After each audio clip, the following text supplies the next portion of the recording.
The 9th commandment, "You shall not bear false witness against your neighbor," literally says, "You shall not answer against your neighbor as a false witness," which means don't lie about your neighbor in court.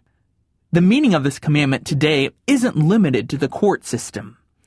It encourages us to stop gossiping about others. And it encourages us to bear true witness to the identity of everyone we encounter by seeing them as the image of God. As Mary Baker Eddy writes in Science and Health, Jesus beheld in science the perfect man, who appeared to him where sinning mortal man appears to mortals. In this perfect man, the Savior saw God's own likeness, and this correct view of man healed the sick. Now that's bearing true witness. That quote and this commandment were a huge help to me in one of my classes at school.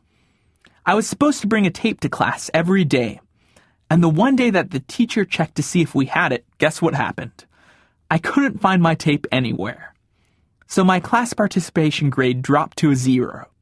The entire next week, I hated going to that class because I felt that the teacher was unfair and that I wasn't learning anything important.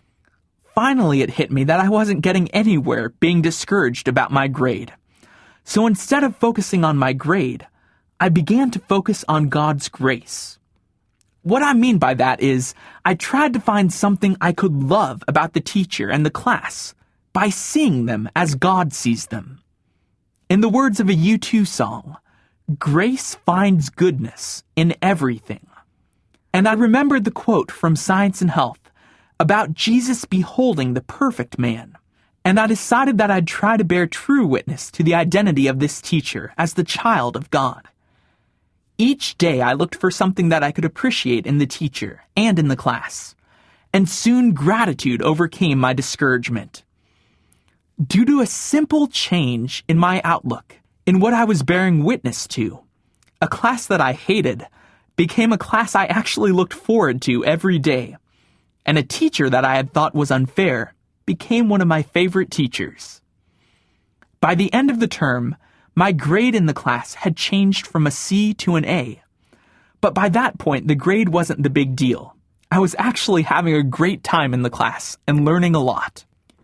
Jesus took this commandment to an even deeper level when he said, "The works that I do in my Father's name, they bear witness of me." What an awesome example to let one's actions do the witnessing, to let one's walking do the talking.